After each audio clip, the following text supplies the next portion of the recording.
Testing 1, 2, 3. Testing 1, 2, 3. Joe, let me know if you hear me. Yeah, that's all.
Just one. Testing. Testing 1, 2, 3. Testing 1, 2, 3. Testing. Testing 1, 2, 3. Okay, testing. I'll keep talking. We are testing the mic. We are testing the mic. Testing 1, 2, 3. Thank you. Mm-hmm.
Test 1, 2.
On. Yes, is this good?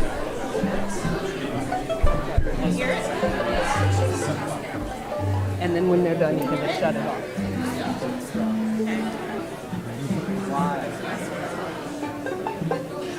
Mr. Sam? Hi. I want to say hi. I'm Ryan's mom.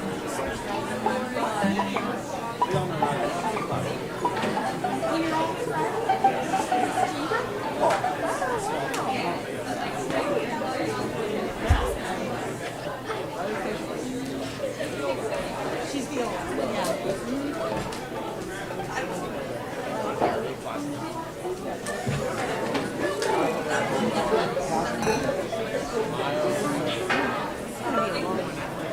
Stay for the whole one?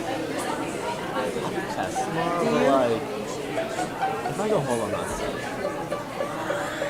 Did you have to go to this school? Did you get into I went to 2 schools, but not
All right, everyone.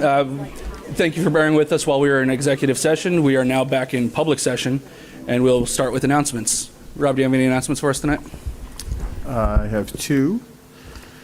The following Westfield High School students were awarded spots in a 2023 Central Jersey Region Band or earned all-state eligibility through their auditions this past weekend. Nolan Daly, trumpet, grade 11. Charlie Hu, oboe, grade 11. Liliana Lincoln, clarinet, grade 9. And Sarah Lincoln, contrabass clarinet, grade 11. Congratulations to all.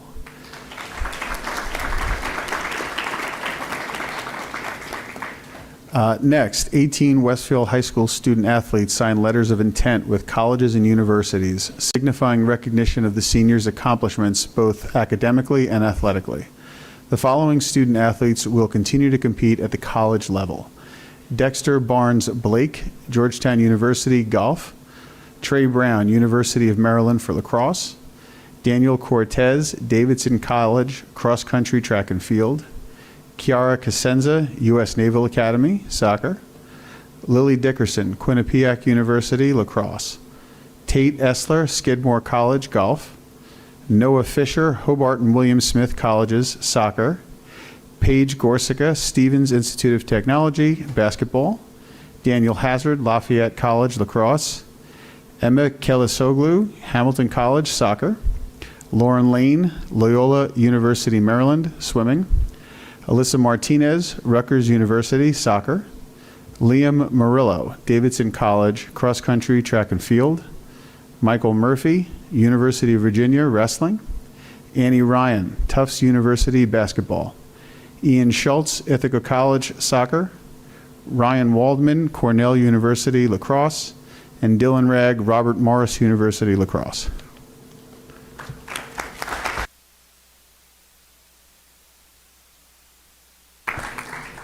Thank you, Rob. Mike?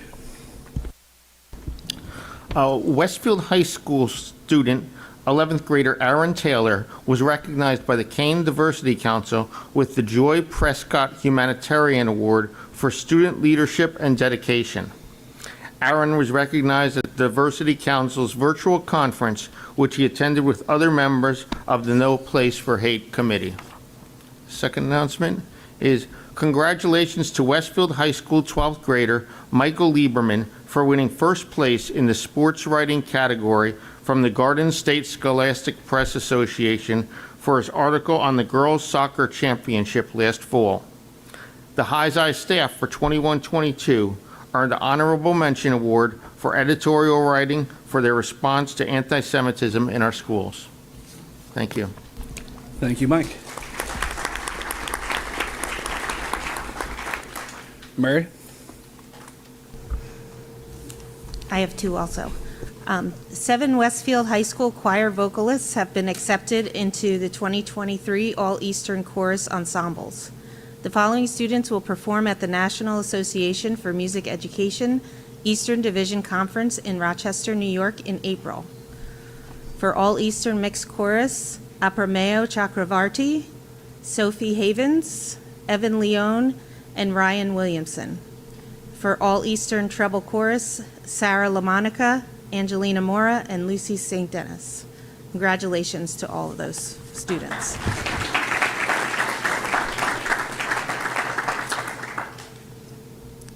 Online registration for kindergarten and grade 1 is open for the 2023-2024 school year. Kindergarten registration is for all children who are residents of Westfield reaching the age of 5 on or before October 1st, 2023. First grade registration is for all children who are residents of Westfield reaching the age of 6 on or before October 1st, 2023, and have not yet attended the Westfield Public Schools. Detailed instructions and forms are available under student registration at www.westfieldnewjerseyk12.org. A list of school contacts is available on the student registration website for anyone with questions about the registration process. Please share the news with your Westfield friends and neighbors. Thank you, Mary. Sonal?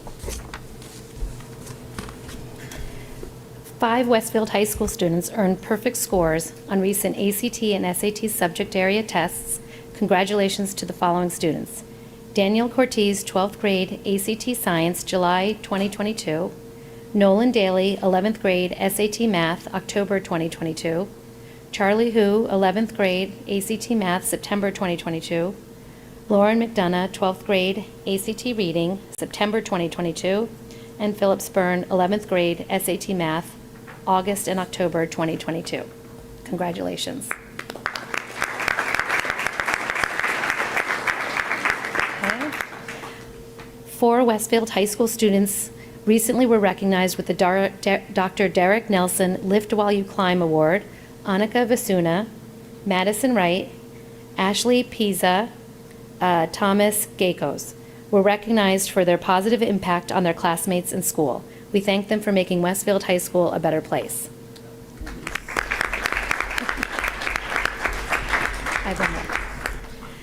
A job well done to the 14 Westfield High School singers who recently performed with the 2022 All-State Mixed Chorus at the New Jersey Performing Arts Center and at the Atlantic City Convention Center. Aprameo Chakravarti, Joey Gamba, Skylar Lipkind, Ryan Williamson, Garrett Gow, Evan Leone, Lucy St. Denis, Olivia Marino, Sam Laitman, Sarah LaMonica, Ethan Young, Nadia Rijo, Angelina Mora, and Sophie Havens. Congratulations.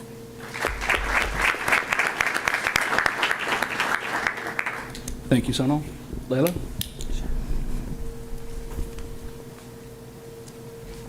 The Dr. Martin Luther King Jr. Association of Westfield is sponsoring its annual essay, poetry, art contest for elementary and intermediate school students. Instructions for both contests are posted on the community flyers page on the district website. The submission deadline is noon on January 5th, 2023. Student winners will be announced at the Dr. Martin Luther King Jr. Day commemorative service at 1 p.m. on January 16th at Holy Trinity Roman Catholic Church. And I have a second one. Westfield High School Assistant Principal Warren Hines recently was honored, along with Westfield High School class of 2019 alum Hannah Zakharenko, at an event at the University of Maryland in College Park. Hannah, a senior in Maryland's Philip Merrill School of Journalism, was selected as the 2022-2023 Philip Merrill Presidential Scholar. Honorees were asked to name a teacher mentor who impacted their academic achievement most, and Hannah named Mr. Hines. Both Hannah and Mr. Hines took part in a workshop and celebration luncheon at the College Park campus. In addition, the university will offer a $1,500 scholarship in Mr. Hines' name to an incoming first-year student from Westfield High School in the fall of 2023.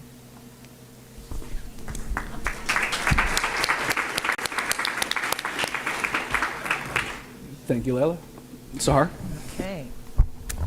Congratulations to Westfield High School engineering and design teacher Laura Doyle, who has been recognized by the International Technology and Engineering Educators Association for her sustained effort of outstanding service to the field of technology and engineering education.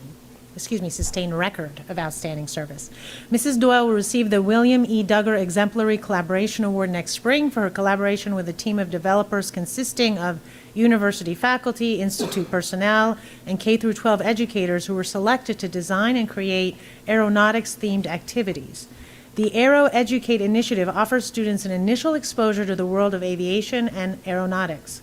The aviation-based activities for grades K through 12 provide real-world and context-based experiences that spark learners' interests and may help them discover a personal and a professional passion for the field. So we're very fortunate to have Mrs. Doyle in our district. All Westfield public schools will be closed for winter break from Monday, December 26th through December 30th, with students returning to school on Monday, January 2nd, 2023. Additionally, all schools will have an early dismissal on Friday, December 23rd. And finally, all schools and district offices will also be closed on Monday, January 6th, in observance of Dr. Martin Luther King Jr. Day. Thanks. Thank you, Sahar. The next regular public meeting of the Board of Education will be on Tuesday, January 17th in Cafeteria B at Westfield High School beginning at 7 p.m. The meeting will be live streamed via the district YouTube channel, which viewers can access on the board tab on the district website. The complete agenda will be available on Friday, January 13th, also on the board tab. And that's it for announcements tonight. One of the most enjoyable aspects of being a board member is the opportunity to celebrate the many talents of our students and staff. You heard quite a few recent accomplishments outlined in the announcements read by our board members. We are fortunate as well to have with us tonight student musicians, student athletes, and their families, and their instructors and coaches, and we thank you all for joining us tonight. On behalf of the entire Board of Education, we are pleased to welcome members of the Westfield High School Diavole Blue Ensemble, along with Orchestra Director Craig Stanton. Diavole Blue is a small string quartet comprised of students from the Westfield High School Chamber Orchestra. Members of the quartet are Yin Jae Hugh, Matthew Jean, Jillian Hamilton, and Tristan Rowe. Diavole Blue performs a number of small events throughout the school year, most recently at the dedication of the Dr. Derek Nelson Memorial Courtyard.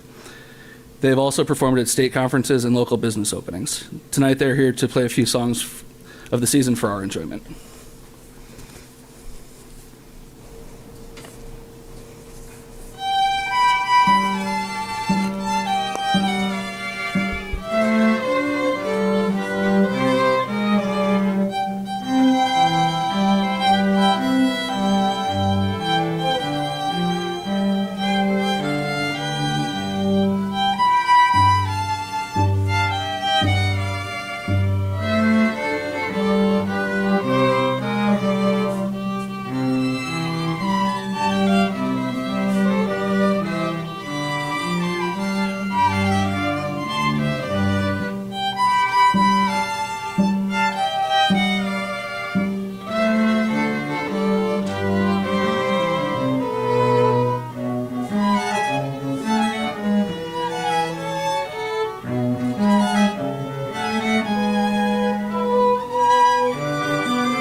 Play on this one. Very excited. Ready?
Thank you, Mr. Stanton and Diavole Blue, for sharing your musical talents with us. What a wonderful way to begin tonight's public meeting.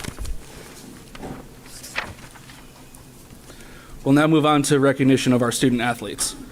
Our fall athletic teams have performed well this season, so well that we needed to actually divide this group up into 2 board meetings. Tonight we're welcoming members of the girls and boys cross-country teams and the girls volleyball team. At our meeting on January 17th, we look forward to honoring the girls tennis team and the boys soccer team. We will begin with our history-making girls volleyball team. They are the Group 4 state champions for the first time in the program's history.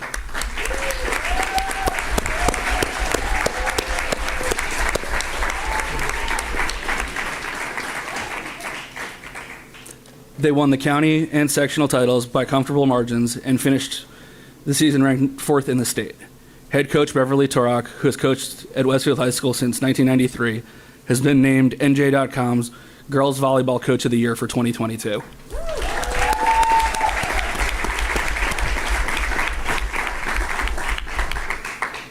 In writing about the team's incredible season, NJ.com reporter PJ Potter credits the team's heart and chemistry, adding that, quote, "From the top down, the Blue Devils were victorious by clicking as a unit and pushing each other to play better with each passing day."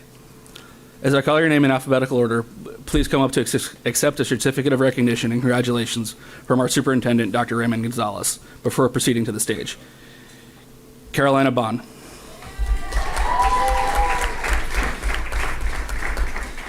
Caitlin Cabrelas. Olivia Calandra. Katerina Karianopoulos. Jessica Curie.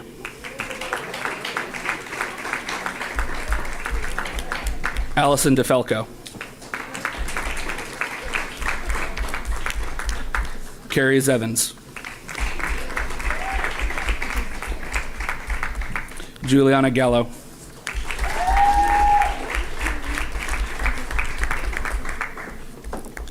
Genevieve Gauthier. Grace Kim.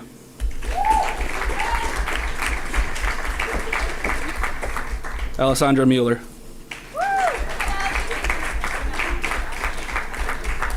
Abigail Pevsner. Carly Rodriguez.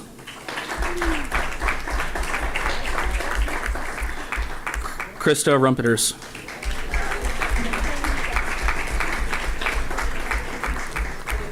Sarah Chloe Weedman.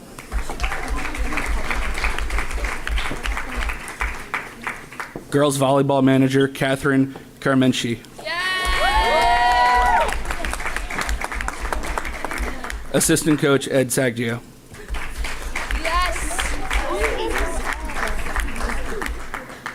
Volunteer coach Patricia Uslislow.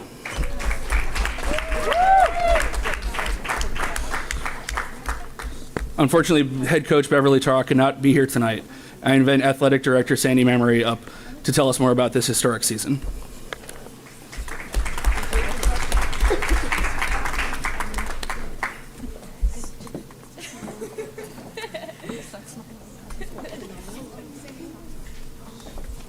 I'm not used to reading speeches usually. I just get up here and talk away. So one thing that isn't said, this is our 17th program out of 29 programs that compete for a state tournament. This is our 17th program in school history to win a state championship. That's pretty remarkable. So congratulations on that. So Coach Torak is not feeling well, so I'm going to read what she sent me. She is saddened and that she's not able to be with the team tonight to share in the celebration of our success, but she is not feeling well. When I think about the success that we have had this season, I am still overwhelmed with how things fell together and how the girls on this team dug deep and fought to make it happen. We started our season with very close matches. We were unranked, and we were not on anyone's radar. Little by little, the team continued to work toward victories, one at a time. The secret to our success was that the team worked so well together. These athletes came to practice each day and competed and challenged each other to get better. They epitomized the true meaning of team. They supported each other on and off the court. They pushed each other to improve, and in doing so learned how to be a cohesive unit. When we started checking off the goals that we had set for ourselves, winning the conference, winning the county tournament, specifically beating some teams, the confidence in those girls grew. It was so exciting to see them win the first sectional title and then to beat Livingston High School in 3 sets to move on to the state championship. It was there that the girls would be challenged and would rise to the occasion, never giving up with our goals in mind. Our state championship title is something that we will always have, and because we had to work so hard for it, it is even more meaningful. It has taken many years for our team to have this success. I would like to thank the administration and the Board of Education for supporting our teams and allowing us to compete at a high level. I would like to thank our principal, Mary Asfendis, for leading our school and for challenging our students to be the best that they can. This success has been supported by many, but Sandy Mae Mary has led this charge over many years. We've put together a plan to support our student athletes, and with her support, we have been able to see that the success came to fruition. Thank you to Sandy for all your support. You're welcome, Bev. Over the years and for believing in us. Many other organizations have been a part of our support. The Westfield PAL, the Westfield Booster Association, and the Westfield Recreation Department have all contributed to building this program and making it so strong. Thank you. Without your support, we would not be here. My last shout out goes to the parents. Every athlete has a different story, but your daughters will always share the joy and elation of winning a state championship.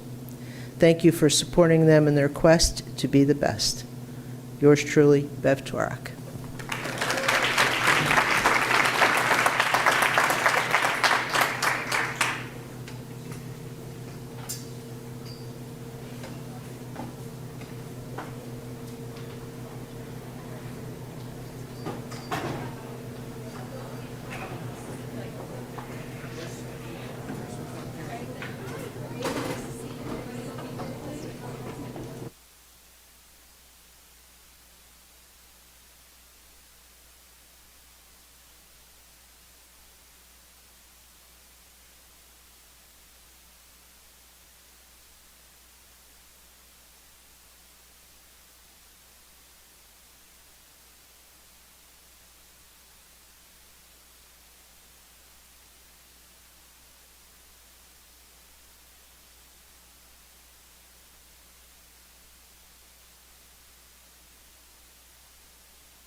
The girls volleyball team is now headed to the town council meeting where they will also be honored.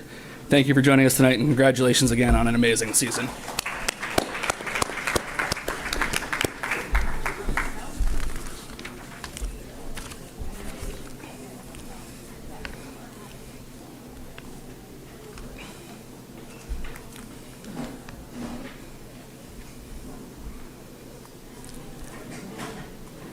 All right.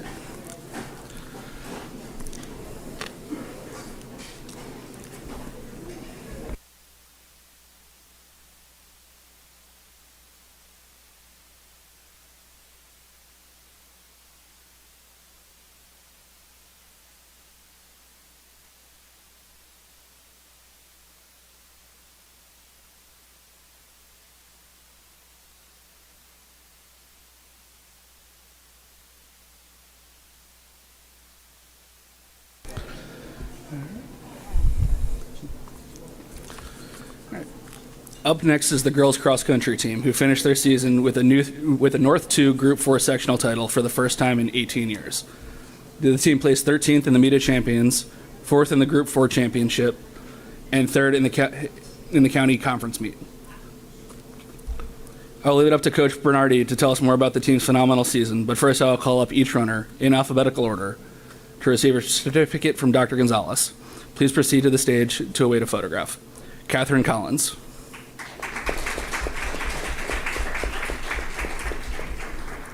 Emily Drennan. Sophia Gill.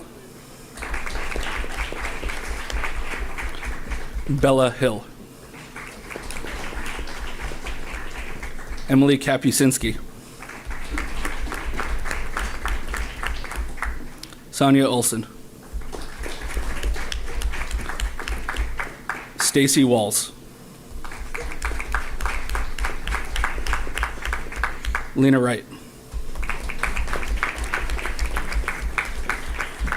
Assistant coach Jennifer Busino. And head coach Joseph Berardi. Coach Berardi, would you like to say a few words?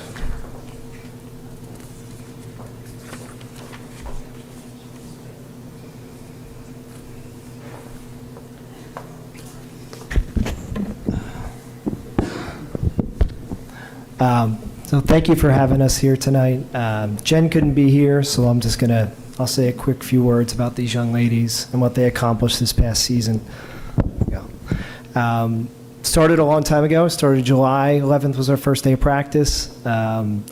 We didn't race till almost first day of October. I think it was our first race. So this it's a funny sport, right? Because over the course of a long season, summer, fall, you're asking your young ladies and the young athletes to do stuff that they're probably not going to do on their own when it comes to running and training, and to kind of put their bodies through a lot.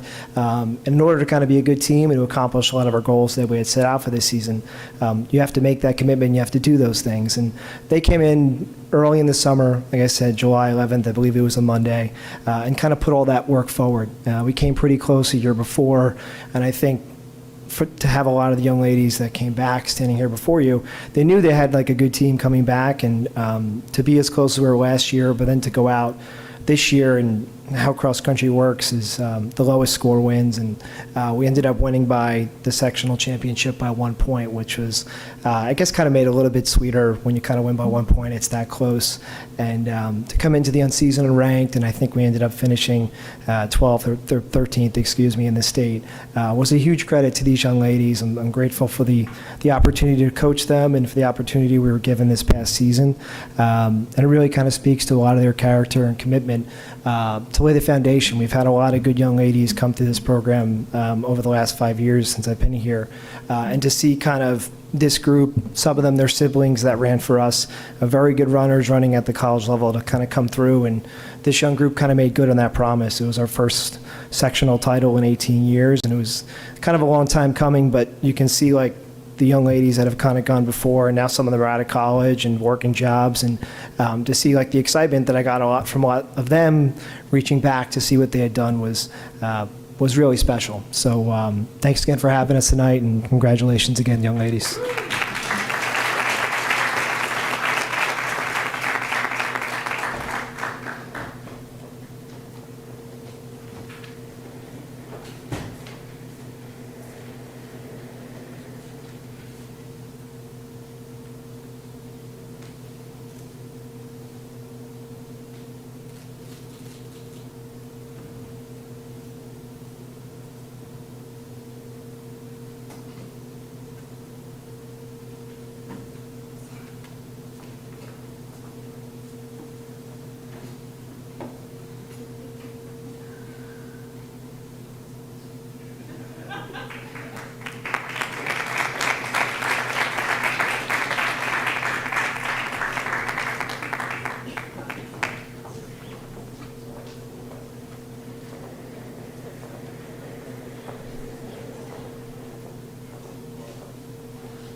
The boys cross country team has also brought home the North 2 Group 4 sectional title, along with placing 4th in the Meet of Champions and coming in 2nd in the county and group championships.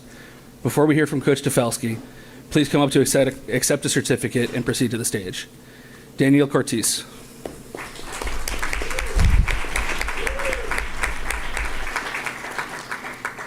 Ryan Daly.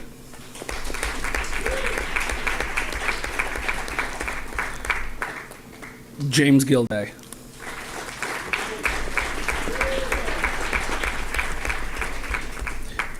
Avery Keith.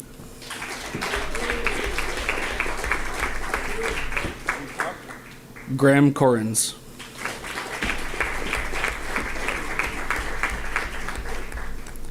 Iman Mason.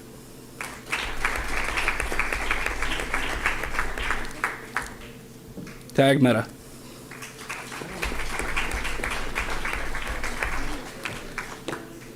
Jonathan Scalia.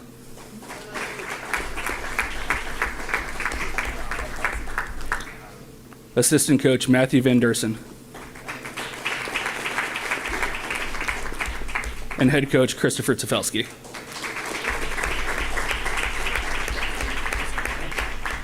Coach Tefelsky, you're welcome to say a few words about this team's tremendous season.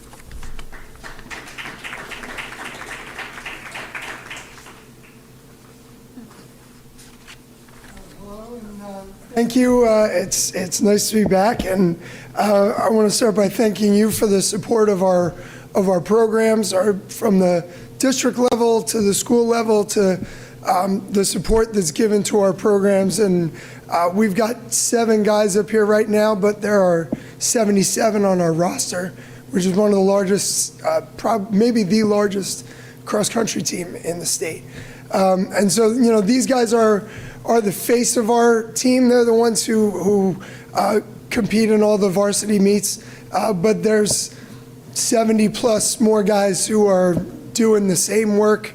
They're at different stages in their journey, whether they're freshmen or seniors, and they buy into our program. And when you get seasons like these, it's really rewarding and satisfying to know that the work that these guys have put in, they learned how to do it from guys who came before them. Now they have the responsibility of showing the younger people how things like this can happen. Started with a vision over the summer. We had a tremendous track season last year, and they came out committed and invested in a goal. They committed to the process, committed to one another, and they came away with some tremendous success. And the beauty of our sport is that we don't have to wait until next year. We're going right into the winter track season, and we're excited for what the winter and the spring seasons hold. I would be remiss if I didn't also recognize the commitment that their parents have made to their success. They contribute in all these little tiny ways, and in some really, really enormous ways that largely go unrecognized, and we absolutely would not be able to do it without the things that you guys do for your kids every single day. So thank you so much.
Again, thank you all for joining us tonight.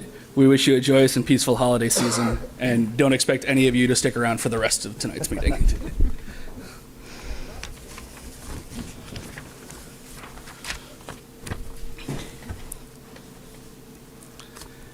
At our last meeting on November 15th, board member Amy Root announced her resignation from the board as she was preparing to move out of state for family reasons. Normally, when a board member leaves, we prepare and read a resolution honoring that person.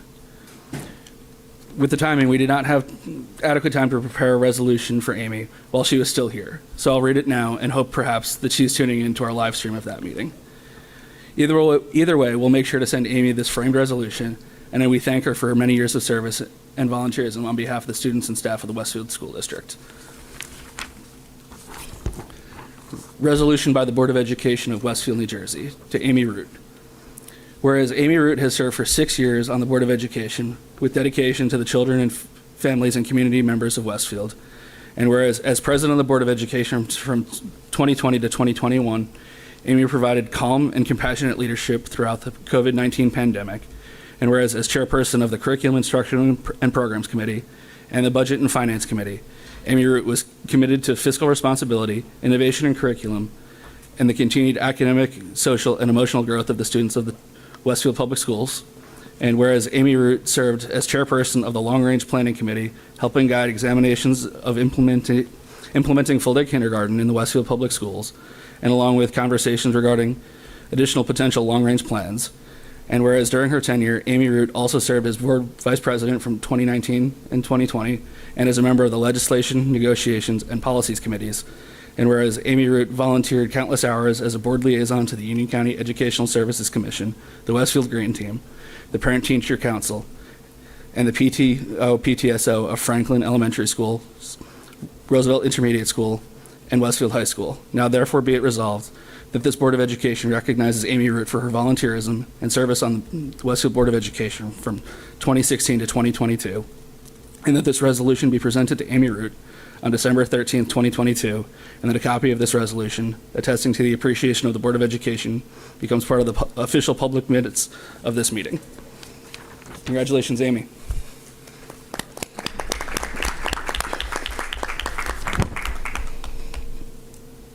And it is framed and very nice. I didn't do it, Mary Ann did.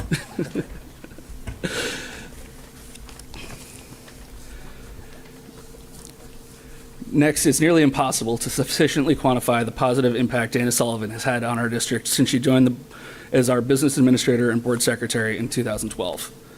We have attempted to do so in the following resolution, which I will now read. Resolution by the Board of Education of Westfield, New Jersey, honoring Dana Sullivan, business administrator, board secretary of the Westfield Public Schools from 2012 to 2022.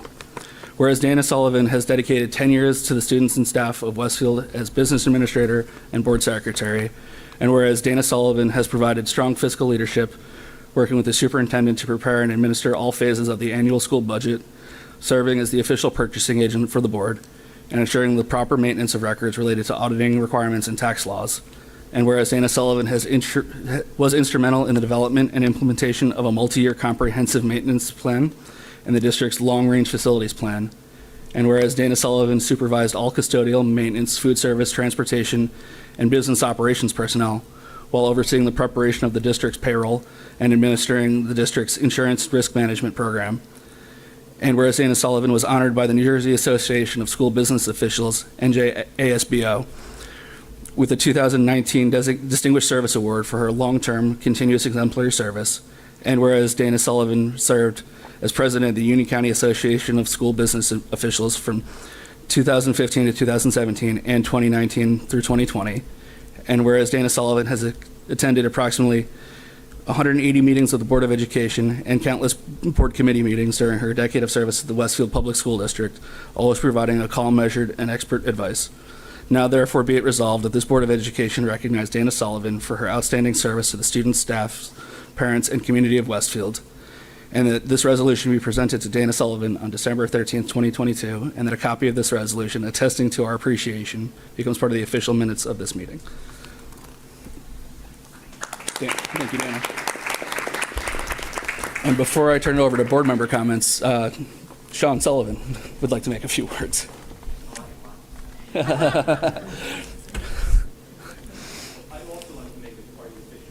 Minutes of this, that this was not my idea. I didn't ask her to retire. Apparently, I don't get a vote. She does get some kind of veto power over my ability to retire in perpetuity, so I have to deal with that. Obviously, you've had nothing but success in your field, and as others have said or will say, that didn't come without lots of experience, some doubts, and some tough choices. You're due all the recognition you're going to get, but to me, the biggest accomplishment you have is the example you set for our children. You've shown them the value of hard work, integrity, and how parenting needs to be an equal partnership. Your son doesn't even need to think twice about treating a hardworking, smart woman any differently than an equally accomplished man. Even though it's impolitic to say so, working mothers have different pressures on them than working fathers. You've shown your daughter that she's the one that gets to make the parenting and career choices that are best for her and her family, just as you did. It's been a long 30 years, but in the end, you got it right, and that's your most lasting legacy. Congratulations.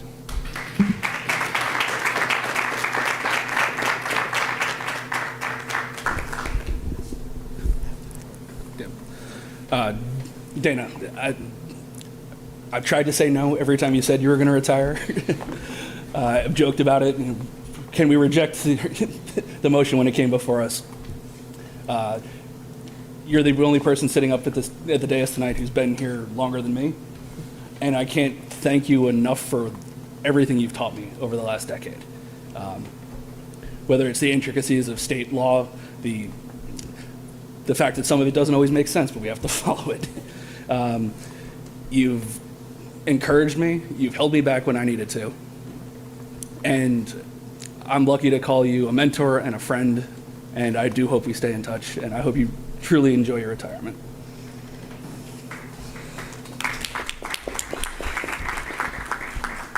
With that, I'll turn it over to any other board members like to make comments. And Mike, please. Yeah, I've been on this board for 6 years, and every interaction I've had with Dana, she just has encyclopedic knowledge with always a positive personality, never shaken in any way, just knows exactly what to do when we have a problem, clearly comes up with ideas on how to solve that problem. And, when we took that vote, I'm sure, like Brendan said, it's like, well, is there a way we can vote no? But no, we voted yes. But I just wish Dana nothing but the best, and I thank her for her 10 years of service, and it's a pleasure to work with you. Thank you.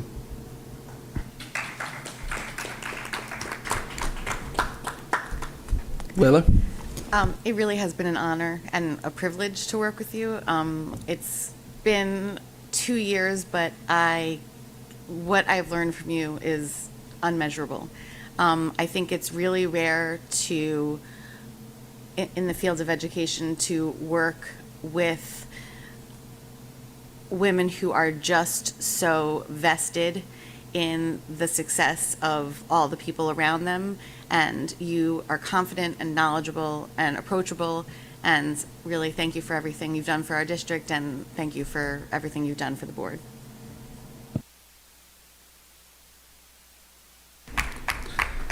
Sonal? Okay, thank you as well for everything personally. That I've learned so much for you, and thank you for your years of service for leading and helping this district in their financial situations for so many years. It's been a great asset, and it's been a joy working for you, so I wish you the best of luck. Thank you. Thank you, Sonal. Sahar? Dana, I feel like I've known you for many more years than I've actually known you. So I echo what everybody says, that your expertise and your knowledge base is unmatched. I don't think any district can get a better business administrator than you. But what I really want to kind of publicly praise you for is similar to what your husband mentioned, is I think that you are a walking female role model for all of our daughters. of someone who is smart, cool, calm, and collected in very tumultuous times, which I had the misfortune of witnessing. I'm sure you've witnessed much more in your 30-year career. You're confident, you exercise excellent judgment in ways that really models behavior for us to follow. What I've learned is how important and influential business administrators are. And so I just wanted to recognize kind of all these traits publicly, because I don't think that the community understands all of these powerful and unusual characteristics that you have in one person, in one professional, that has benefited the district tremendously. So I am sad not to be able to work with you again, but I'm grateful that I had the opportunity to overlap with your tenure, and I know that we stand on your shoulders. So thank you. Mary? Dana, I just wanted to thank you for being so welcoming to those of us that have just joined this year, and being a mentor and a role model, and also for your years of service to the community, and being able to look at over 100 pages of financial documents where my eyes just glaze over. So thank you very much for keeping us in a good financial position, as best as we can. We've got some rocky roads, but you did a great job with all of that, and we appreciate it as a community. And also looking forward to many, many invitations down the shore, because now I know you. Thank you so much. Rob? So I think I jammed an entire 6 years terms worth of questions from board members into the single year I was here for Dana, and I didn't let her up today. But this is the first time I asked a question, and I said, "Can I say this?" And Dana said, "Yeah, go ahead," because in a couple hours it doesn't matter, right? So a lot of folks are talking about just the level of knowledge, and that's undebatable. But Dana, you're one of the few people out there who doesn't just come to work, right? Dana puts all the heart into the job. And when you look around today at people who are just kind of going through the motions, there just isn't any way in the world you could attribute that to Dana. She has she's treated the Westfield School District honestly like a member of her family. She's sacrificed for it. She's put the time in. She hasn't let anything go. And she works for us, and she works because she cares about the district, and most importantly, she cares about its students. And that's irreplaceable, and it's admirable. And thank you so much for all the time and all you educated us with. Thank you, Rob. Patrick, I won't put you on the spot. But again, Dana, thank you for everything you've done. When you chose to move from Montclair to Westfield, I know that couldn't have been an easy decision. And if you had looked at our books before you took the job, you might not have done it at the time. But thank you for everything you've done and the strong financial footing you're leaving this district on. And I know Patty will carry on in your tradition and keeping us in the best fiscal place we can. Thank you.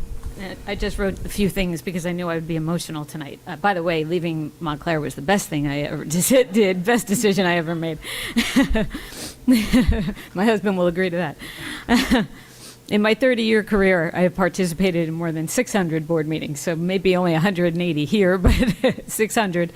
And while I will not miss the night meetings, I will miss all of the people in Westfield. The board members, both past and present, have been so supportive of me, and I want to thank all of you for that. I hope that I've earned the confidence and trust that you've always shown in me. You all volunteer and work long hours and tirelessly on behalf of the district, and I have the utmost respect for everything that you do. I also want to thank Peg Dolan and Ray Gonzalez. I learned a tremendous amount from both of them and enjoyed working with them, even in some challenging times. Their leadership and dedication, along with all the administrators and staff in the district, make Westfield one of the top school districts in the state. I couldn't do my job without the hardworking staff in the business office, payroll, buildings and grounds office. Their commitment and loyalty to the district and me is appreciated, and I can't thank them enough for all they did to support me over the years and make me look good. Westfield is a special town, and I'm so glad I was able to spend the last 10 years of my career here. I am leaving you in good hands, and I wish Patty Ramos the best of luck as she begins her new role as business administrator. Thank you.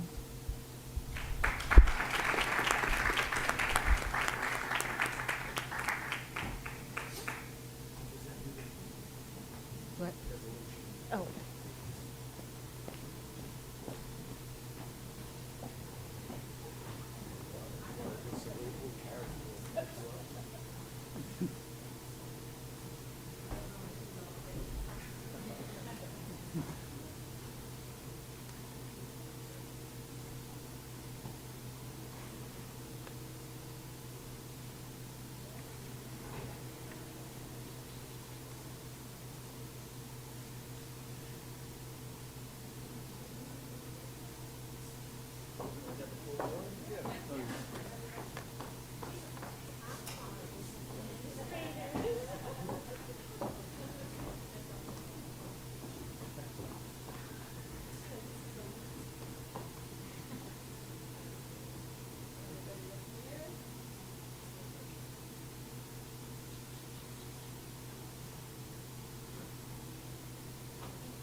All right.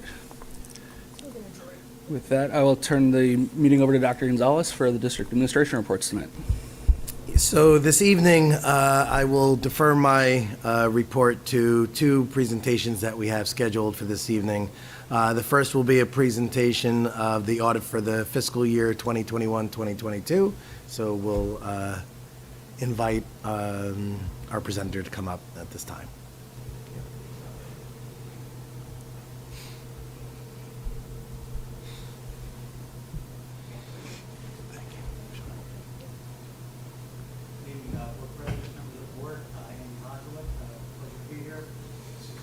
Review of the financial statement audit for the year ended June 30th, 2022.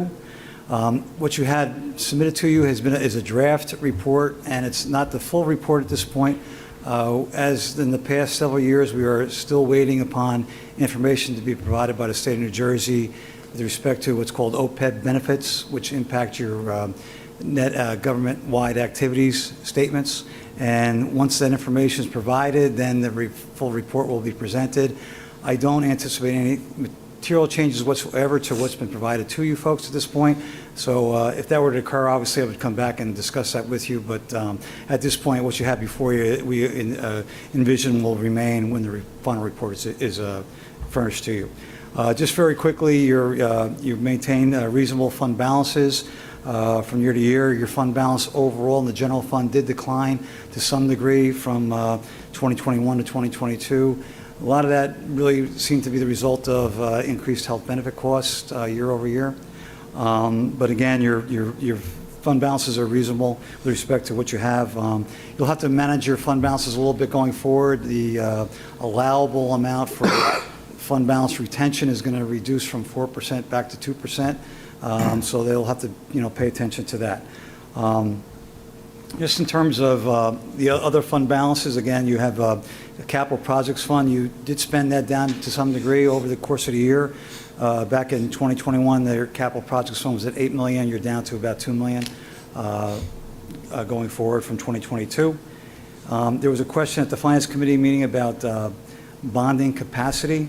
And your bonding capacity at this point is $312 million. That's a calculation the state provides. It's based on your equalized valuation at a certain percentage. So you obviously have some flexibility there, but obviously the cost of constructing school facilities these days is more expensive. In terms of what we call the management report and the compliance work we have to do in terms of your federal funding sources and state funding sources, which involves a lot of compliance work. We have no findings to report, so it's a clean report with respect to that. So as again, the report is in draft form, but as of this point, the report on your financial statements is unmodified, which is the best report you can get in terms of financial reporting. And with that, I'd have any questions from the board, but I would like to congratulate Dana Sullivan, and just to let you folks know in terms of our working with Dana, she's the definition of professionalism, and she will be missed. So if you have any questions, I'd be happy to entertain her. Anytime, if you have questions during the year or any point in time when you get the final report, feel free to reach out, and we'd be glad to either respond in writing or come back to visit with you folks. So just to explain the process, when the final numbers are issued from the state, Andy will issue the final audit report, and then there'll be a resolution for you guys to accept it. You don't have to approve the audit report, you just accept it, but that'll be probably February. Probably, right, we're hopeful. All right.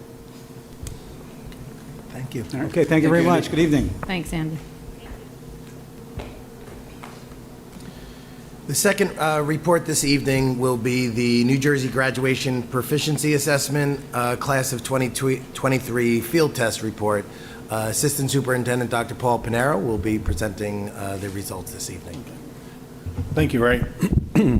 What a night so far. Thanks to the performance in the beginning of the evening, and then celebrating all of the student athletes, celebrating Dana. Congratulations. I'm so happy for you. And yeah, we kind of started at a very similar time, so we've been through a lot together. So I wish you the best in your retirement. I'm sure you're going to do you're going to be busy, I know it. I don't think you sit still very often. I'd also like to do a shout out to Amy Root. I don't know if she's streaming right now and watching, but I didn't really have I think it's doubtful. I didn't really have a chance to say too much in my goodbye to Amy, so I'll have to reach out. But anyway, I wanted to acknowledge her as well. So tonight, as Dr. Gonzalez referenced, is just a quick overview of the field test that was provided to administer to all 11th graders last year. And initially, the test was set up was in the works prior to COVID and during COVID as another graduation assessment. But right around July, a law was passed by the governor that it would be counted as a field test and not specifically apply to graduation. So I'll get a little bit into that in this brief presentation, and then I'll just mention what this test means going forward to the classes of 2024 and 5 and so on. Here's what the law stated, that it requires that it be a field test. So that was the first bullet point, what I just mentioned. But also that it is prohibited, the results of the field test are prohibited from counting towards graduation. And so when the law referenced any kind of graduation assessment, it also included the second and third pathways, which have been around for a little while prior to COVID. But the idea is New Jersey has sort of tiered the graduation assessment requirements so that it's a single test, then it's a series of alternate tests. I have a slide that will walk you through that in a minute. And then thirdly, if those two pathways aren't achieved, then the third pathway is a portfolio.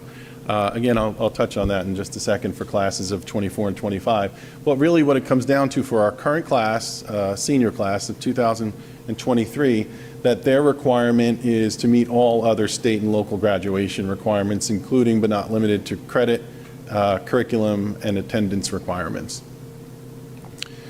So the details for the class of 2024 and 25, the test would then count. This data is a field test for now. Next year it would count, and then we go into that pathway system that I mentioned. So the second one would be looking at those particular assessments that have cutoffs assigned by the state, and that includes NJSLA, SAT AccuPlacer, PSAT ASVAB, and ACT. So based on cutoffs that are established as criteria for passing and graduating, that would be the second pathway. So let's say a student doesn't achieve a passing score on NJ GPA, we would look at the cutoffs for second pathway. Third pathway, if those two criteria aren't met, if either of those aren't met, the third pathway, and again, this is for class of 2024 and 5, not this current senior class, then they would undergo a form of a portfolio assessment. Historically, that has been a very small handful of students each year, because prior to this criteria, this criteria existed prior to COVID and prior to the GPA test. So that pathway, again, historically, we've had a few students that are supported by staff and close supervision from the content area supervisors to make sure that they can demonstrate through a portfolio that they are prepared for graduation. The asterisk is important because none of the pathways can be, so if you don't do the first pathway, let's say for some reason a student doesn't take the NJ GPA, then the second pathway is not available, et cetera. So to get to another pathway, each of the prior pathways have to be gone through. Okay, so this is the data, I think, and probably the most important part is just the top right, to be honest. I mean, then it's subgroup based. So I'll read it out because I know those numbers are small there, but it will be posted for people to be able to see on our website. But first, in ELA, our what they call graduation ready rating was 66.1%, and the state was 39.4% in ELA. And then the subsequent numbers are broken down by subgroups. So there's gender and ethnicity, et cetera, economic, disadvantaged, and a couple other subgroups. You might notice an NA. The NA means that fewer than 10 students took that test. So we don't report out by law if a group, one of the subgroups has not had 10 or more students take the assessment. So that's the ELA portion. Same goes for math. Those numbers are 82.5% passing, or graduation ready, versus the state at 49.5%. So again, I do want to underline that this is being considered a field test. As you can see, we don't know yet, how this might be reapproached when it becomes an actionable graduation assessment. But at the moment, those numbers for the state are kind of low, so maybe there would be some adjustment there. We are presenting the data because, that's part of what we do when we take the assessments. And again, the subgroups are available as well for you to take a look at. And similar to the other assessments we've presented in the past, supervisors and principals do look at the data, and if there's something that can be drawn out of it, we do that as well. So for example, ELA, our ELA supervisor and some others took a look at the results that we had available and identified strengths and some areas of support. I don't want to drill too deep into that because I think we have other data that's more that's more tried and true. This is a first-year test. It's a field test, and all data is helpful. So this is what we drew from it.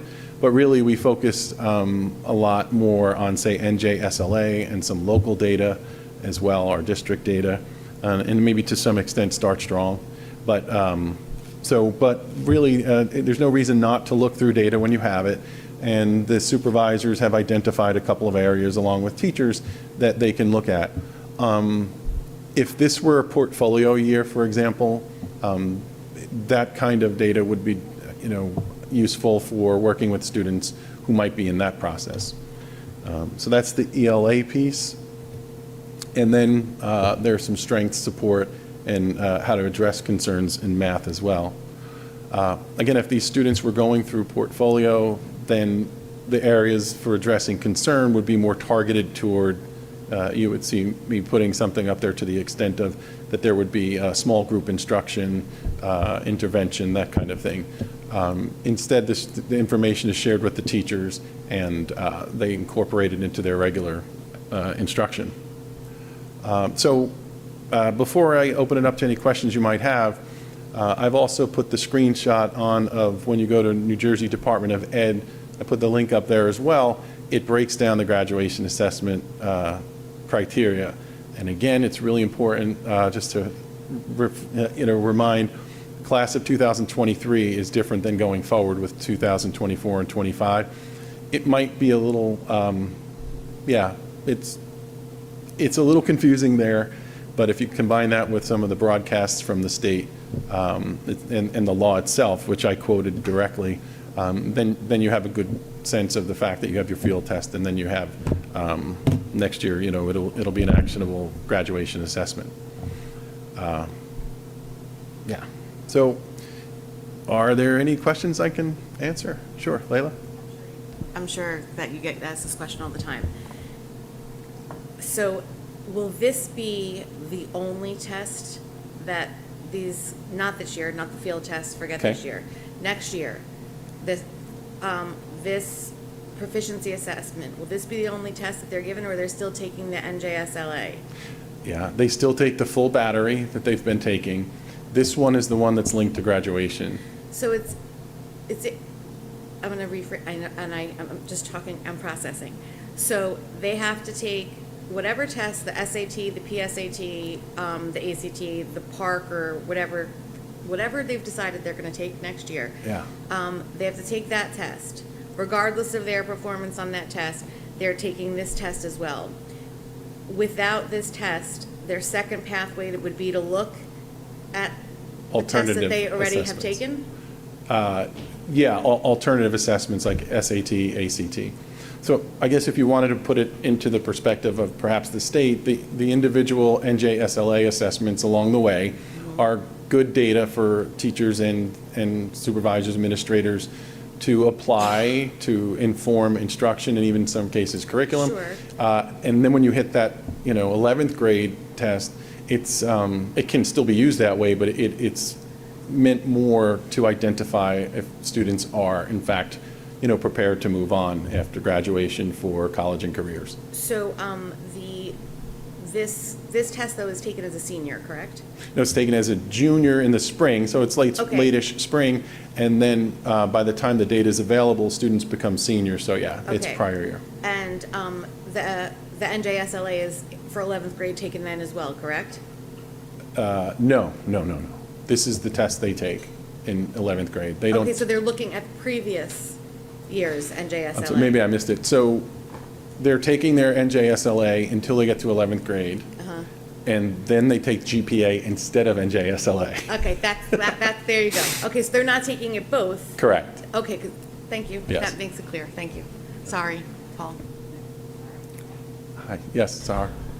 Can you explain the difference between this new test that's now, I know it's a pilot this year, and the NJLSA in general? In other words, why has the state decided to have this new test for purposes of determining Right. graduation ready, as opposed to just having the NJLSA in 11th grade and using that as the criteria? Right. I think this one is a little bit more of, I guess, what you might consider a summative, or what skills. They're not as geared towards 1 year of skills. It's more like what skills should a student be able to demonstrate to be college and career ready. So it's more like that.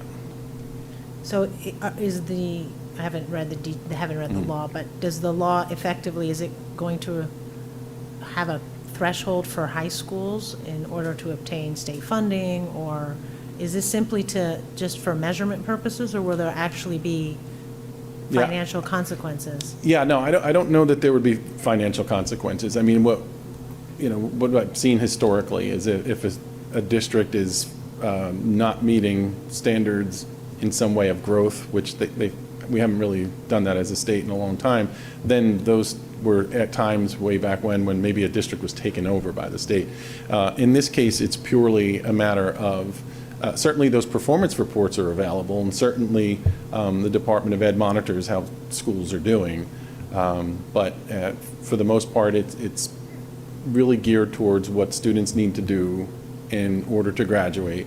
And to an extent, that's sort of the bar of expectations and standards for students. And so it's built from that.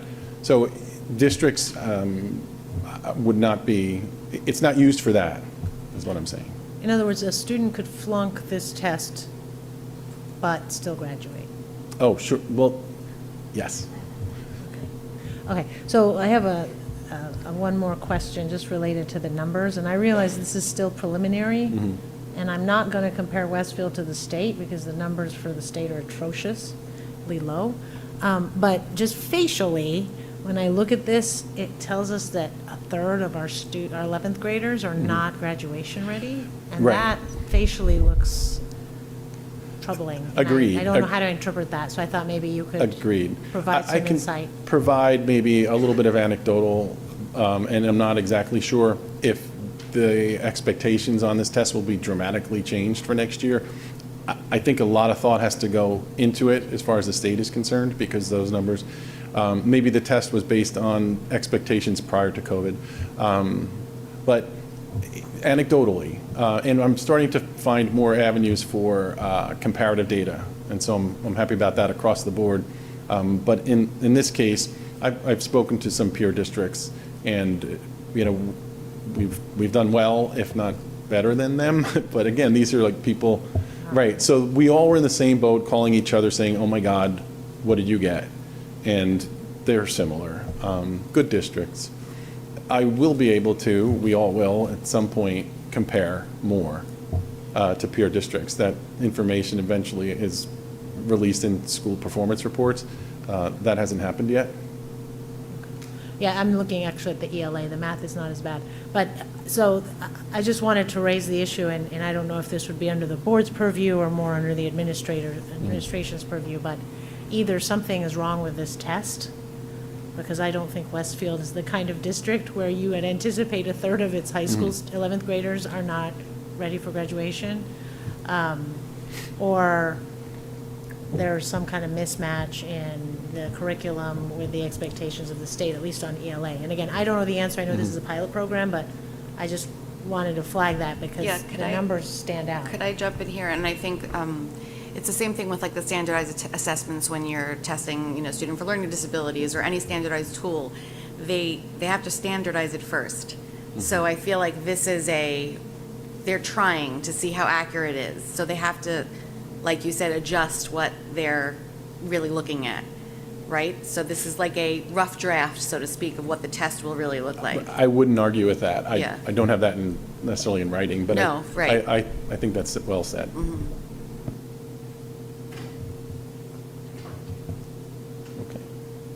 Okay. Thank you very much. Thank you, Paul. Just to conclude the district administration report portion of the agenda this evening, I'm going to invite our school business administrator in her final report of her career to just provide an update regarding our budget development for the 23-24 school year. This is something that we have committed to as a board goal and district goal to provide ongoing updates to the community regarding this development, as it represents a major shift in how we've approached the funding of our operating budget from year to year by placing the decision into the hands of the residents and taxpayers. So this evening, without further ado, I'm just going to ask Ms. Sullivan to give her final update regarding budget development. So, news hot off the press literally today, the calendar came out for the state calendar of due dates. So the budget message, the governor's budget message, is always the last Tuesday of the month, which means that the state aid will be released on March 2nd.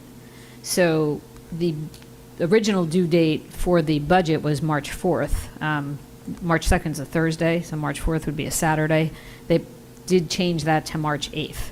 So that's not going to be a lot of time. You're going to get the budget on, you're going to get state aid information on Thursday, and you're going to have to adopt a budget by Wednesday to submit to the county office.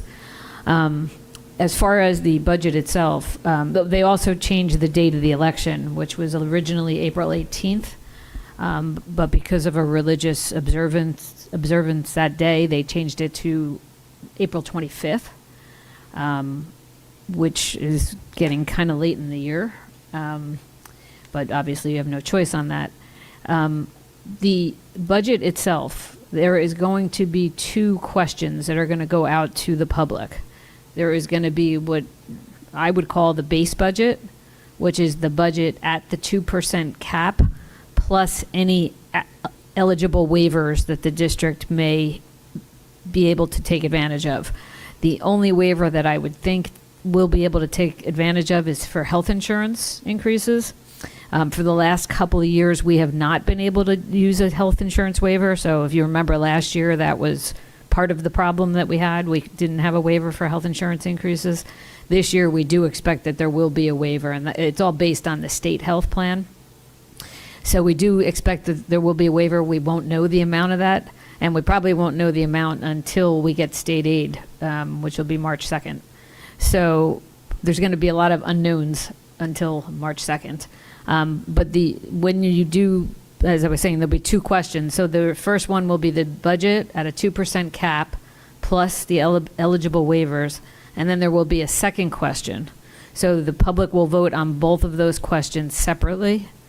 The second question cannot contain anything that is mandated by law or required by contract or any other necessary expense.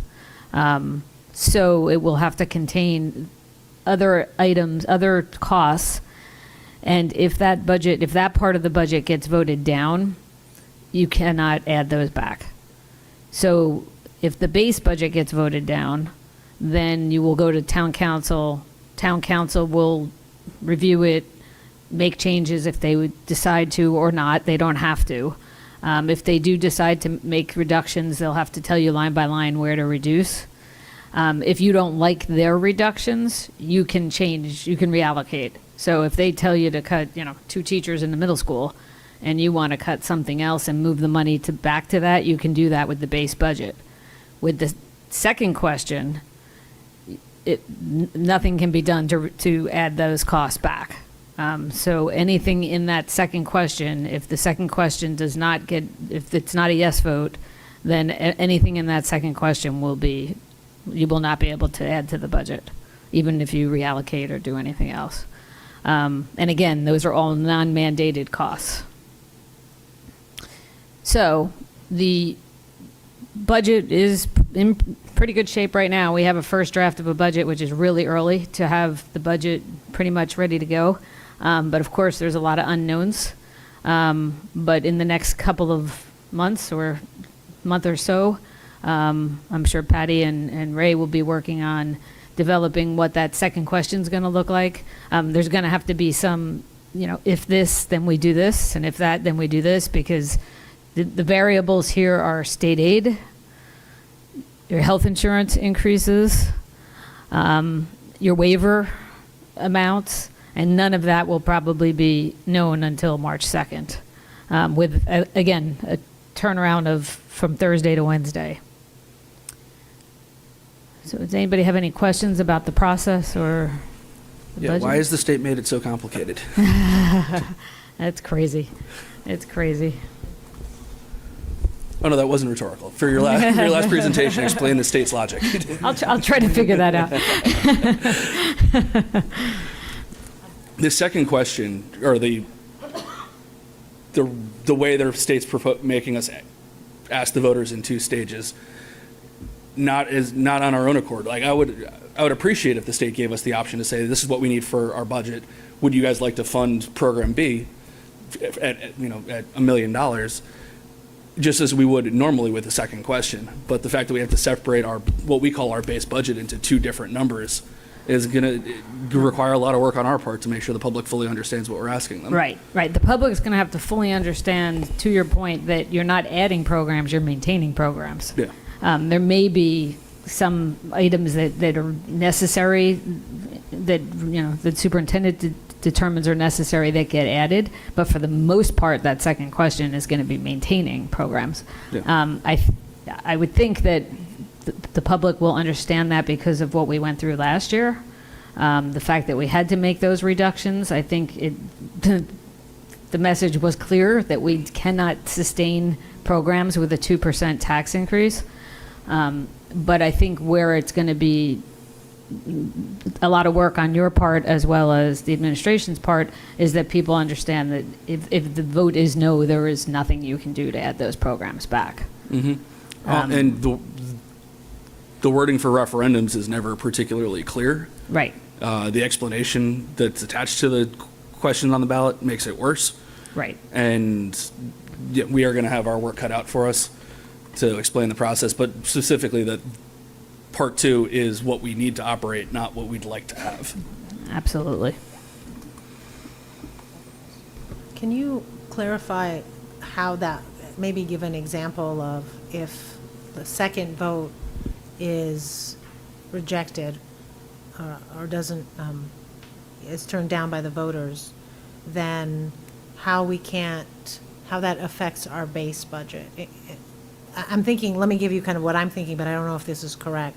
So if we were to ask for, X amount of money or X percentage increase from the base budget after the 2%, and explain to the public that we're going to use these funds partly to have this many science teachers or add a science teacher in this particular grade, and that gets voted down, the entire package, does that mean that in our 2%, we couldn't reallocate to have the science teacher that we wanted? Correct.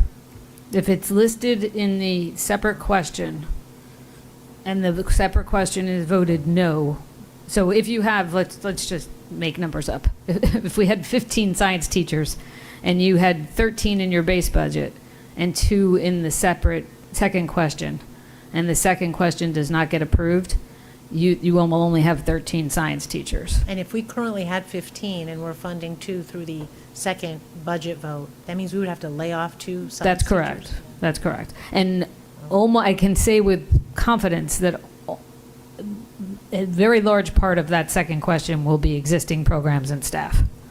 There may be some minor additions to that second question, but most of the second question you will be maintaining existing staff. Going back again to last year, we're in the same exact situation as last year where a 2% increase, we can't maintain existing programs and staff with a 2% increase, which is the reason why we moved. And by the way, the reason we moved to the April election versus having a November separate question is November's too late. You would have to lay off all of those people by May 15th. And then have a vote in November, and obviously you can't add staff in November and programs in November. So to be clear for everybody who's watching now, or watching in the future, a no vote on the second part, at least this year, because we're just trying to maintain primarily, would essentially be a vote to lay off staff probably. That's correct. Okay. Dana, to what degree of granularity do we have to get with the question? Would we list out 2 science teachers, or would we just talk about more programs in general? Like what degree of specificity do we have to have on the ballot? Or what degree of flexibility can we have I'm later? not sure yet. That's going to be the question, and you're going to have to be careful on but you also want to be able to give the public enough information that they know what they're voting on. Of course. So that's going to be the balance to be, my recommendation would be for what you're submitting to the state, to be as broad as you can, but on your legal vote, be as broad as you can, but on your presentations to the public, explain what that means. Mm-hmm. But to the state, you'll try to be, as broad as they'll allow you to be, so that you may have some flexibility. But right. You're not going to have much because we're constrained by account numbers. So, for instance, if we budget again 15 science teachers, if they're high school teachers, they're in a high school line. So if you have two high school teachers that are in the separate question, those are two high school teachers. You can't, it may not be as specific as science, but it's going to be two high school teachers. Okay, so there would be, using high school as an example, it would be two certificated staff members at the high school level, in theory. If the state will allow you to be that broad. Okay. I'm sorry, just to clarify, so if the first part of the vote is the 2% cap, and then the second part of the vote, and this is a pretend number, but the second part of the vote is a 2%, again, let's just because 2 and 2 is easy math for the speech therapist. The next year, our base is then 4%, though, correct? You're right. That extra 2% is now in your base. Okay. Right. And that's where we can eventually start not only, God willing, maintaining, but building and building back and those types of things. Yes, and eventually is the key word. Yes, because even eventually, though it's sure, going to go 'cause in your right. base, Right. your other expenses are still Sure. going up more than 2%. Sure. But yes, eventually you will start. Yep. Okay, thank you. Any other questions or comments for Dana? All right. Thank you, Dana. Dr. Gonzalez, anything else for us tonight? No, I think that was enough to end on. Patty, you'll have lots of questions to Yes, answer come January. But I do want to reiterate, in January and February, the board presentations that will take place will follow a similar format as we did this past year. Ms. Ramos and I will plan to try to provide as much of a overview of how we are developing the budget, what is going into the budget, and provide appropriate levels of specificity that we are comfortable providing at the time. We don't want to raise the alarms unnecessarily, but we don't want people to get caught off guard. So it's certainly something that we will continue to work through and work with. The most important thing that I do want to underscore, though, is that where we find ourselves today is the only place where we could be today in order to see the district continue to maintain its academic programs and have any chance of expanding those programs moving forward. The prior 2% cap would have been cost prohibitive and would have continued to guarantee cuts to programs and staff. This is our best chance moving forward, and we are going to work with the Board of Education and the community to put forth the best possible budget for the students of our school district. So January and February, more to come. Thank you, Dr. Gonzalez. Patrick, do you have a report for us tonight? Yes, I do. In the weeks following the previous Board of Education meeting, students continue to thrive in all aspects. In athletics, 18 student athletes signed their national letters of intent. This signified a major accomplishment for all of them, and we wish them the best of luck in their athletic endeavors after leaving Westfield High School. The theater department put on an amazing performance of The Secret in the Wings over the course of November 17th to 19th. The Student Government Association hosted homecoming on November 22nd and pep rally on November 23rd. Over 700 juniors and seniors attended homecoming, and students overall had an amazing time. During the pep rally, the senior class was able to beat all other classes and continue this winning streak against the teachers, winning 28-21 in a flag football game. All four grades had a great time at pep rally and displayed their school spirit. On December 2nd, Westfield High School's No Place for Hate committee held an activity period where students were given the option to sign a pledge against hate. The actions of the No Place for Hate committee through this pledge and other events held throughout the year have created a more inclusive and welcoming school environment where students can thrive. Members of Westfield's No Place for Hate committee have been nationally recognized, including, as previously mentioned, Aaron Taylor. Finally, on December 6th, the My Shadowlight exhibit visited Westfield High School in partnership with the Jewish Cultural and Development Club and Temple Emmanuel. This exhibit is a 360-degree immersive lesson inside a World War II replica cattle car featuring stories from 2 Holocaust survivors. The goal of the exhibit is to teach tolerance and the events of the Holocaust to create a more understanding population. Personally speaking, this was a very impactful experience, and I believe all students would highly benefit from it. Upcoming events at the high school include a band and choir concert on December 15th and December 22nd, respectively. The winter is also the start of a new sports season for both boys and girls track, swimming, basketball, bowling, and wrestling. We wish all performance arts groups and sports teams the best of luck in their upcoming performance and seasons. In addition, all students have received an email in their school accounts to a form they can fill out to leave ideas or improvements to see at Westfield High School. Overall, students continue to thrive both inside and outside of classrooms. There's been a major increase in school spirit this year, and we hope that this continues into the future. Thank you, and that concludes my report. Thank you, Patrick. Rob, do you have a SIP report for us tonight? I do. So SIP had its December meeting. Quite a bit discussed during that meeting. We started off with a presentation from Andrea Brennan, the director of the Social Studies Department, discussing the upcoming Holocaust study curriculum. Ms. Brennan advised us that we are expecting a final draft of that curriculum in March, which would go through the board's typical curriculum approval process. The highlight that she gave for that curriculum is the enthusiastic support and participation of the faculty in multiple disciplines in helping to shape that. Many faculty members are contributing thoughts on resources, how we can make the curriculum even more cross-departmental, and that's creating a very positive environment for the development of that curriculum. There is an 8th grade middle school interdisciplinary curriculum regarding the Holocaust that was approved last year. That is slated to take place. Your 8th grade students will see that in January and February 2023, depending upon where they attend, Roosevelt or Edison. That is a joint program between the social studies and ELA departments.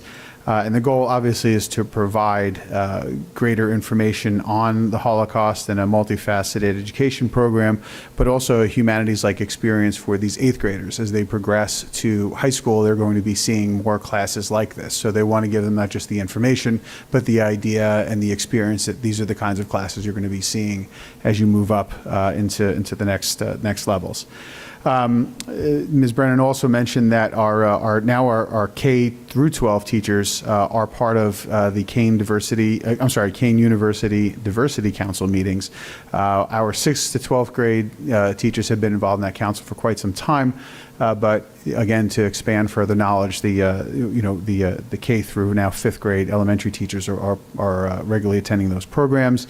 Ms. Brennan also mentioned the leadership conference that took place on the 18th, which was mentioned in the announcements, and the My Shadow Ed experience with which Mr. Lanz, I'll give you the Mr., which Mr. Lanz had just discussed. That was at the high school and sponsored and really paid for entirely by the temple. So it was quite an experience. Last from Ms. Brennan, we had an initial discussion of some social studies courses that will be presented for update and renewal later next year.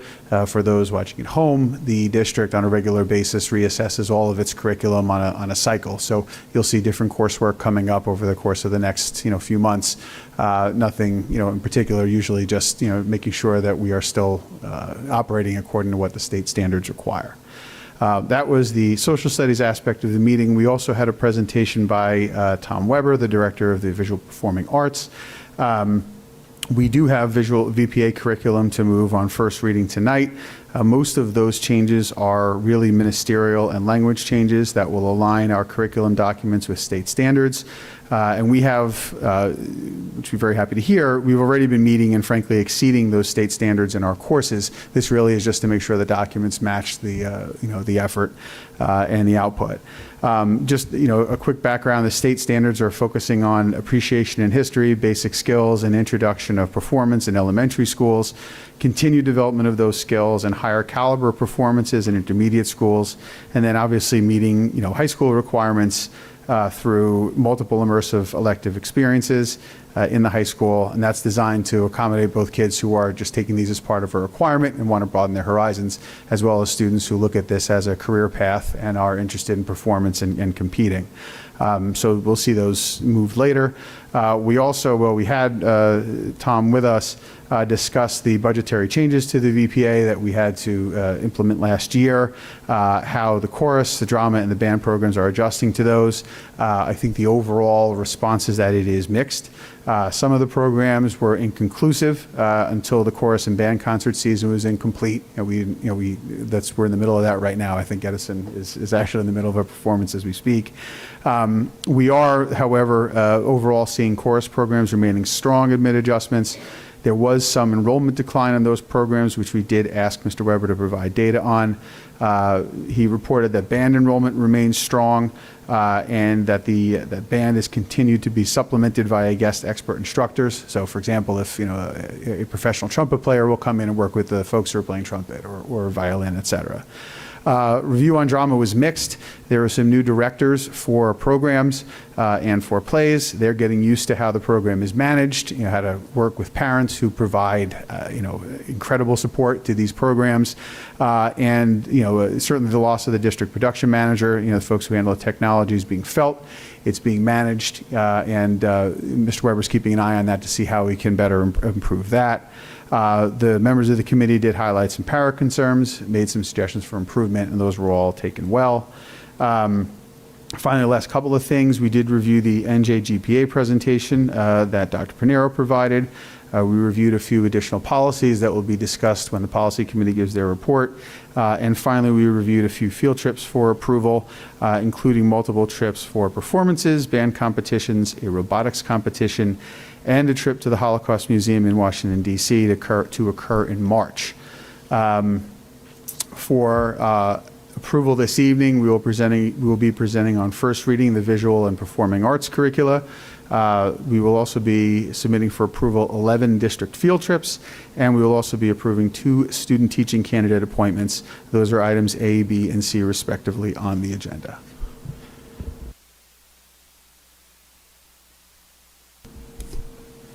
Thank you, Rob. Mike, are you prepared to give a finance report tonight, or would you like me to take it? All right. So for our finance committee, we had our meeting last week, and there are a number of topics that we already discussed, so I'm not going to go into great detail. We did go over our 2021-2022 audit report, and as our auditor noted, there were no changes to the report. We also started to review our 2022-2023 budget review and our 2023-2024 budget development. And as Dr. Gonzalez outlined, we're going to go through a whole process to get the budget approved by our voters through a multi-step vote process. And then, hold on, sorry. We had a board meeting date change in February, and then we also reviewed our capital reserve projects for our small business ventilation and energy efficient verification and repair program. It's a lot of words. SSB-VEVVR. There's some grants that we applied for, and we were given those grants. And finally, the other areas we discussed were the Roosevelt School facade. We made capital reserve withdrawals so that we can address the facade issues at the Roosevelt School this summer. And let's see if there's anything else. And then finally, the Lincoln soil test. There's some remediation because of it's not that there was additional environmental issues, but the state changed the standards in which we have to test soil. So there's soil testing that will be going on over the next couple of weeks. They're going to be using three of the 5 zones that exceed state guidelines just to ensure we're in compliance. And then based upon what those results there are, we'll take action accordingly. I also wanted to point out a couple of donations that we received. Hold on one second. Okay. For donations, we, from the Lincoln Early Child School PTO, received a donation of $419.27 to purchase learning tools, educational games, and additional material for the educational enhancement of the Lincoln Early Childhood Learning Center library. Thank you. And from the Westfield Foundation, we received a donation in the amount of $10,000 to enhance the teacher interaction at Westfield High School's teacher lounge by providing bagels and accompaniments throughout each marking period, and coffee served up to twice per week during the school year.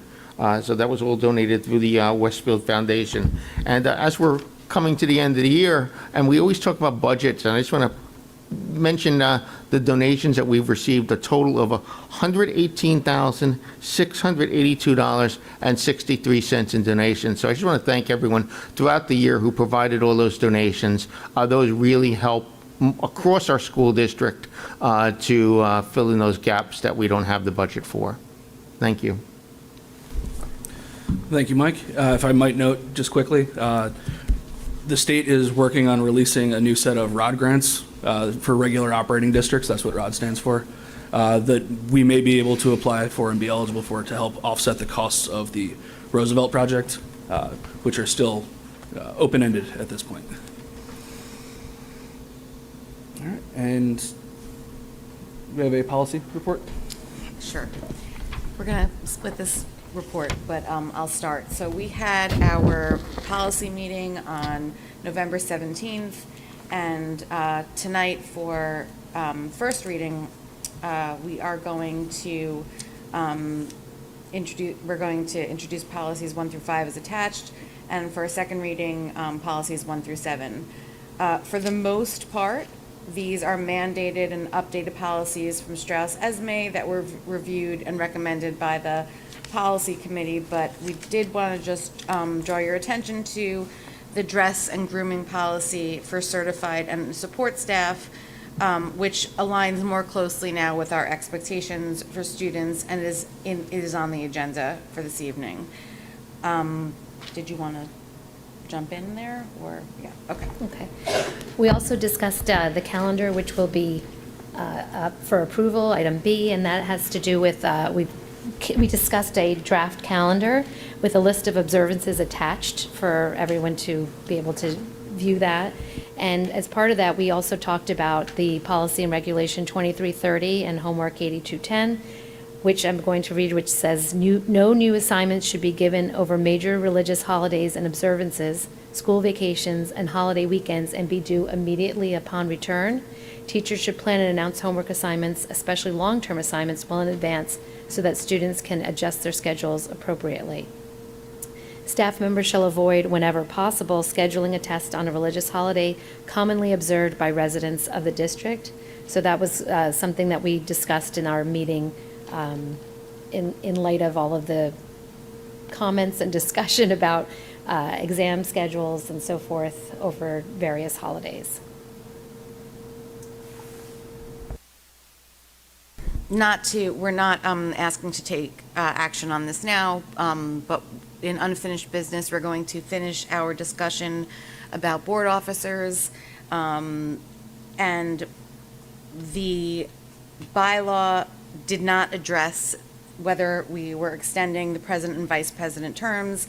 Therefore, the policy committee met and discussed what Mike Beelan brought up at the last meeting, and recommends continuing the full board discussion on this during unfinished business, and to vote on extending the vice president and president terms to align with the June resolution.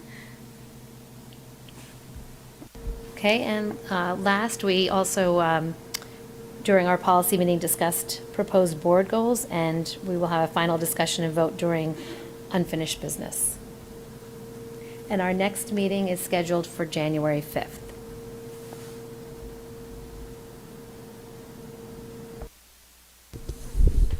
Yeah. Thank you. Can you just clarify, are we passing a policy that discusses or addresses the testing on religious holidays? Is it a specific policy? No, we are not passing that policy. I was just referencing that as an existing policy. It's an existing policy, okay. And then could you tell me the policy number? I can't seem to find it. The reason I'm asking is I'm just looking at the wording. When you said commonly observed, I guess my issue is if you have a small number of students who are a minority religion, but it may be a religion that's a world religion. For example, Muslims in the district. I don't know if we have a very large number of students, but if we don't, I just think we want to make sure we don't word it where they would have exams on those days. The numbers are 2330 and 8210, and the links are on the policy committee meeting agenda. Okay, so we're just So you doing can a easily first find reading it. today? We're not voting on that Oh, policy. It's already there, okay. Correct. Okay, thanks. Those were just the policies that we referred back to when making the calendar and the list of observances that's attached. But we will be voting on the calendar. Correct. All right. If there are no questions or comments on committee reports, I will now open up public comment. During this portion of the meeting, district residents and staff are invited to address the Board of Education on agenda action items only. The board requests that individuals state their name and address for the record, the specific action items they're commenting on, and asks that all remarks be directed to the board president or designee, not to individual members or staff. The board asks that members of the public be courteous and mindful of the rights of other individuals when speaking. Specifically, comments regarding personnel matters are discouraged and cannot be responded to by the board. Students and employees have specific legal rights afforded by the laws of New Jersey. The board bears no responsibility, nor will it be liable for any comments made by members of the public. If a matter concerning a district staff member is of interest or concern to a resident, the matter should be referred to the responsible building principal, the superintendent of schools, or the Board of Education, either by telephone, letter, or email. Although the board may not respond to items raised during this public forum, all public comments will be considered. Each speaker's statement will be limited to a maximum of 3 minutes in duration. If you'd like to address the board on action items, please come to the podium now.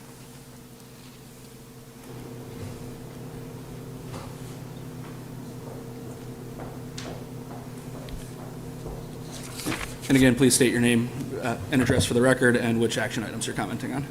Hi, my name is Julia Grimes, and you recognize the cross-country team during this presentation, and I'm taking the opportunity, this is the first time I've ever been here, to represent my concerns. So my name is Julia Grimes. I live on 1730 Summit Avenue in Westfield, New Jersey. I've lived in Westfield my entire life. I was a 1984 graduate from this program. I was a member of the cross-country team during my time here. My parents founded the Friends of Westfield Track, which is an organization that's designed to support the student athletes to meet the needs that aren't met by the athletic department and the boosters. I am its current president. I've had 3 sons go through the program and have had a really life-changing experience from this program. The beauty of this program is that it doesn't focus on athletic achievement, rather on its 4 principles, which are to be a good citizen, be here every day, give your best effort, and to contribute. I'm here to talk about my concerns about the winter track, which that's my professional life. Coach Tefelsky had talked about the winter track season coming on. The winter track roster has 144 boys and 122 girls. There are 2 coaches allotted to each of the teams. Tefelsky and Heyman are for the boys, and Briardi and Anderson are for the girls, which is not enough to properly support and train such a large and diverse group of athletes. To give you some context, the cross-country team you just saw has 74 boys and 51 girls, and each one of those teams had 2 coaches. Cross-country is a little simpler because it's the same distance, and the practice tends to be more focused. Indoor track and field is a much broader sport, as it encompasses sprinting, jumping, throwing, and long distance, with the additional logistic problems of limited daylight and weather conditions. So depending on the student, he or she may be practicing at the high school, practicing at Kaler Stadium, practicing behind on Edison or on the streets. So it can be kind of challenging. In addition, there are limited venues during the winter track season, so a lot of times the coaches now are restricting participation because there needs to be a critical number of coaches at the sites. Last year, we obviously had a similar number of boys on the team, and we were able to be state championships in the Group 4, but this is just not sustainable. It's not sustainable. It's impacting the safety both of the coaches and the athletes. Relying on volunteer coaches as a stopgap is disingenuous and not reasonable. Making cuts to the team as a remedy ignores the competitive nature of the boys and girls track team and also contradicts the inclusive philosophy of the program. We are requesting one additional paid coach for both the boys and girls team with the goal of adding female representation to the coaching staff in the future. There's already a great history of collaboration between the boys and girls team, and having more coaches would only strengthen this collaboration. Strong support exists for this request within the track and field parent community. We believe providing additional coaching in our winter track and fields is essential for the success and safety of our athletes. We request that this be done as soon as feasibly possible, and we thank you for considering our request. Thank you. Thank you very much.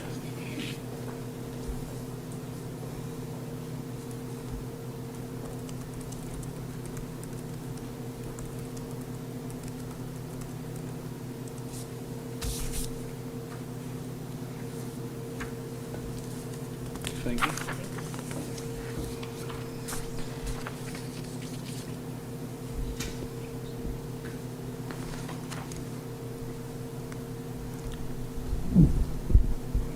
Do any other members of the public wish to address us at this time? All right. Seeing none, I close this portion of the public comment session, and there will be a follow-up session at the end of the meeting. At this time, I ask the board to approve the special board meeting minutes of November 14th, 2022, the regular board meeting minutes of September 15th, 2022, and the executive session minutes of November 15th, 2022. Can I have a second? Thank you, Mike. All in favor? Any opposed? Any abstentions? All right.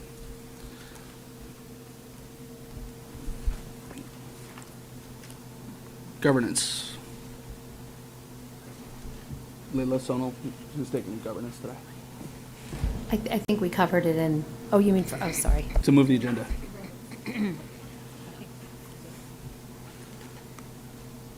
Sahar. Yep.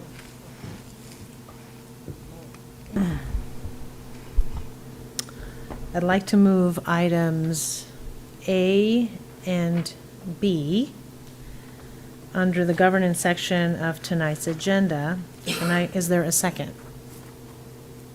Layla? Thank you, Layla, for a second.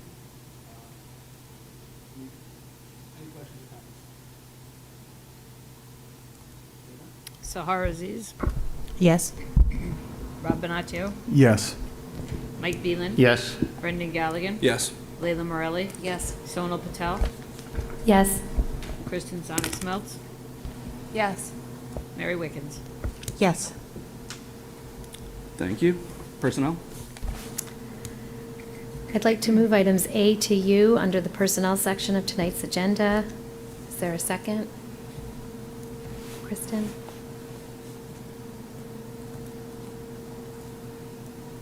Are there? Thank you for seconding, Kristen. Any questions, comments? All right. Dana? Sahar Aziz, Yes. Rob Bonaccio, Yes. Mike Beelan, Yes. Brendan Galligan, Yes. Leila Morelli. Yes. Sonal Patel, Yes. Kristen Sonic Smeltz, Yes. Mary Wickens. Yes. Thank you. Mike, finance and facilities? Sure. For finance and facilities, I'm asking the board to move items A through Z. Do I have a second? Who seconded? Sonal. Zonal. Thank you, Sonal. I've already covered the donations earlier. Does anyone have any questions or comments? Sahar Okay. Aziz, Yes. Rob Bonaccio, Yes. Mike Beelan, Yes. Brendan Galligan, Yes. Leila Morelli. Sonal Patel, Yes. Kristen Sonic Smeltz, Yes. Mary Wickens. Yes. Thank you. Actually, was that through for A to Z or? Z. Okay, He's- yeah. Just want to make sure because there was. Yep. All right. All right, policies.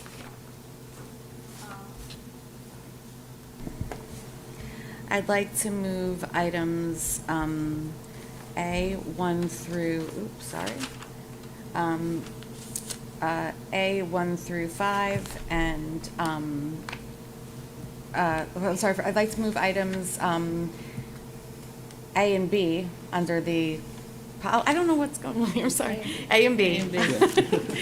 Under policies, section of tonight's agenda. I'm sorry, I have two different things up. Is there a second? Sonal, thank you. Thank you, Sonal. Any questions for Layla? All right, Dana? Sahar Aziz. Yes. Rob Bonaccio. Yes. Mike Beanland. Yes. Brendan Galligan. Yes. Layla Morelli. Yes. Sonal Patel. Yes. Kristen Sonic-Schmelz. Yes. Mary Wickens. Yes. Thank you. And curriculum?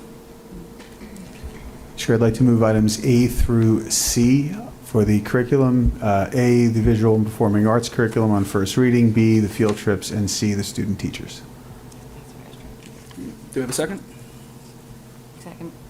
Thank you, Layla. Any questions? All right. Sahar Aziz. Yes. Rob Bonaccio. Yes. Mike Beanland. Yes. Brendan Galligan. Yes. Layla Morelli. Yes. Sonal Patel. Yes. Kristen Sonic-Schmelz. Yes. Mary Wickens. Yes. All right. Thank you. I ask the board to note the notes for the record. Unfinished business. At our last board meeting, Mr. Beelan brought to our attention that the resolution that we passed in June extending board member terms and moving our reorganization from January to May, and having board member elections be in April, did not address board officer terms. We then referred that back to the Policy and Governance Committee, which reviewed the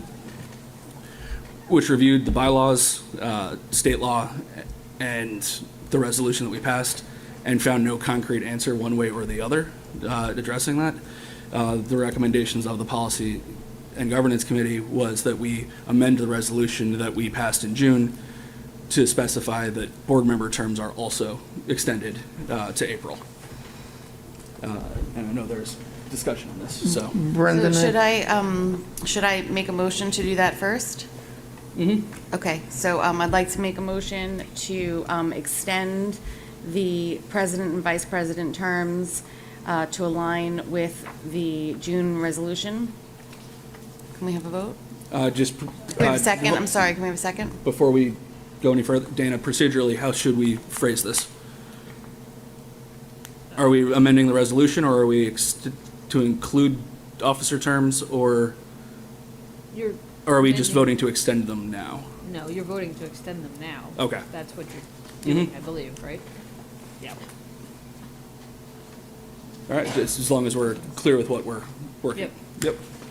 Do I have a second? So, I'm sorry, Layla moved that. Who seconded it? Kristen. All right. Questions, comments? Brendan, I have a couple questions.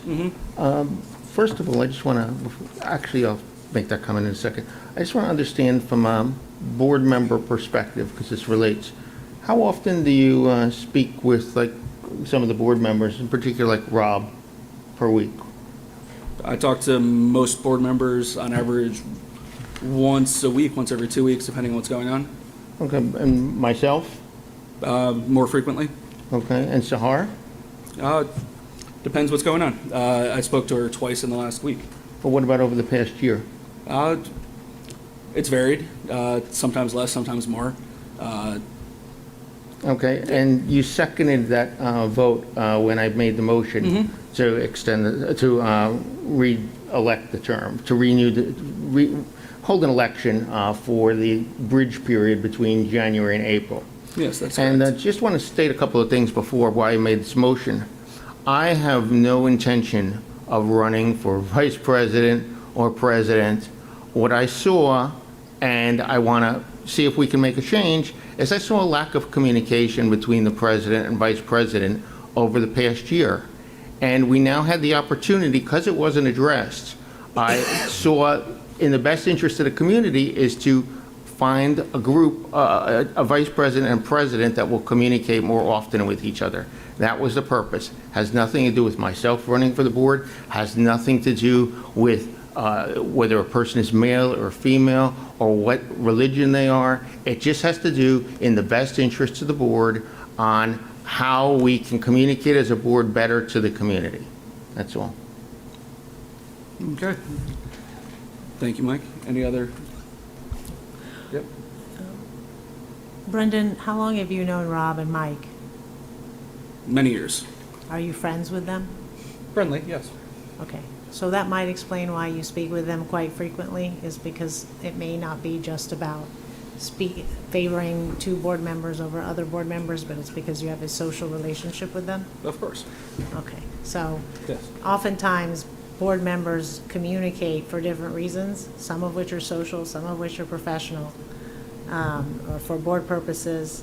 And many board members are volunteers, and they have varying schedules, varying parental responsibilities, varying professional responsibilities.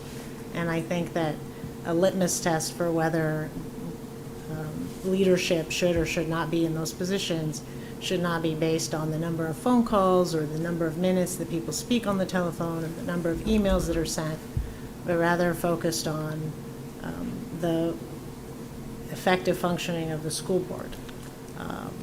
And so I appreciate Mike's comments, but I find them to be irrelevant to the issue. And the other thing I wanted to bring up is, while it's totally within our authority to have another vote, it creates instability on the board because it creates change unnecessarily. The only reason why we're extending it to April is so that we don't have two elections within 4 months. And each time there's an election, there's lobbying, there's politicking. It can create instability, and it can shift the focus of the board from the business of the board, which is very important right now because we need to focus on our finances. And unnecessarily, when in 4 months we're going to have a new election in any event, and we'll also have perhaps, well, at least one new board member and possibly more based on the outcome of the election. So I think the best interest of the board is to just keep leadership stable and keep us focused on the finances rather than have two elections in the span of 4 months. Thank you, Sahar. Anybody else? All right, with no other comments. As I said before, policy, personnel, and governance looked at this. We could read it either way. They made a recommendation, and that's what we're voting on tonight. So if there are no other comments, Dana, can we have a roll call? Sahar Aziz, Yes. Robin Atu, Yes. Mike Beelan, Yes. Brendan Galligan, Yes. Layla Morelli, Yes. Soma Patel, Yes. Kristen Sonic Smeltz, Yes. Mary Wiggins. Yes. Thank you. And next, under unfinished business, is the review of board goals. I'm sorry, was that a vote? Oh, yeah, it's done. That was a roll call. Yeah, it was a roll call vote. Okay, that was a vote? Okay. Okay.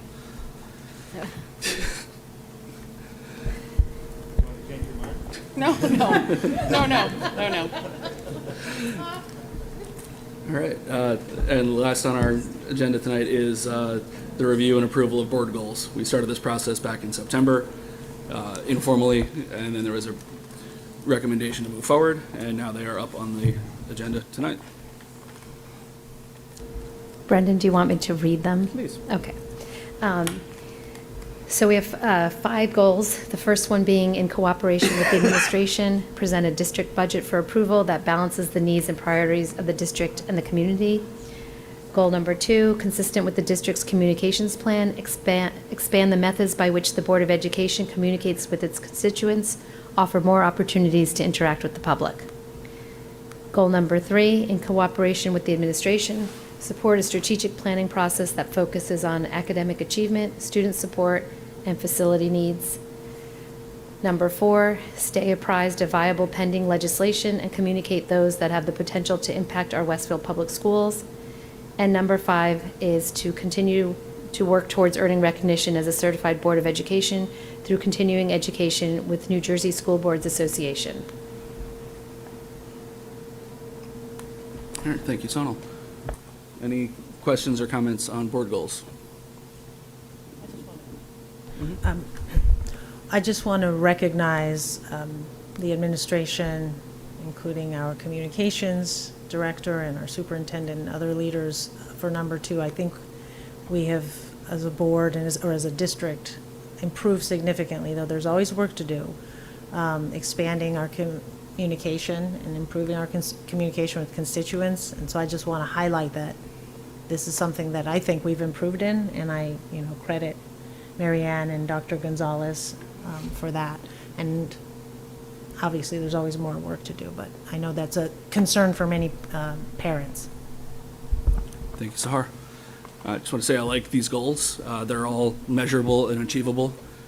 We can decide, at the end of the school year, did we do it? Did we not? There's no gray area, and let's see how we do. All right, if there's no other questions or comments, Dana? Sahar Aziz, Yes. Rob Bonaccio, Yes. Mike Beelan, Yes. Brendan Galligan, Yes. Layla Morelli, Yes. Sonal Patel, Yes. Kristen Sonic Smeltz, Yes. Mary Wickens. Yes. All right, thank you. Any new business? Liaison reports. Rob? Yeah, I have a couple, actually. So I'm going to start with the Lincoln PTO. I attended their fall meeting. Very interesting stuff. They had an activity fair before the meeting for kindergarten parents, looking ahead towards summer camps and things for the kids to do during break, which I thought was a nice addition to help parents there. Went through an overview of their functions. They are, I will note, extraordinarily active in both fundraising and helping to supply the school and its teachers with materials, whether that's books or other learning materials. They have a very well-planned strategy and a very, very active board to get it done. There was they also gave a presentation on raising resilient kids, which is always a good thing for me to be reminded about, even though it was focused on kids younger than mine. 2 issues came up at the meeting. One, more thing to let the public know about. The PTO is talking about raising funds for a second playground at Lincoln School that would be more accessible. And it is a process that is just getting off the ground. But if you are interested in being part of that, or know places you might be interested in doing grants, we should reach out to their PTO.